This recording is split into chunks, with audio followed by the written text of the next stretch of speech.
থাকে, তবে তার সাথে মোকাবেলা করার মতো শক্তি আল্লাহ তাআলা বেড়ালকে দিয়েছেন। বেড়ালটি জিনের সাথে থাকা নেগেটিভ এনার্জিগুলোকেও শোষণ করে ফেলতে পারে।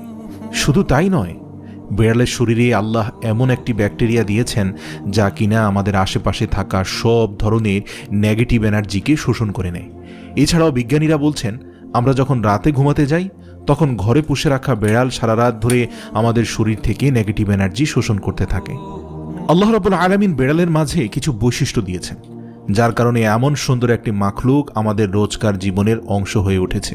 রাসূল সাল্লাল্লাহু আলাইহি সাল্লাম বেড়াল পছন্দ করতেন এবং বেড়াল পালন করার কারণে তিনি তার এক প্রিয় সাহাবীর ছদ্মনাম দিয়েছেন আবু হুরায়রা, যার শাব্দিক অর্থ দাঁড়ায় বেড়ালের পিতা।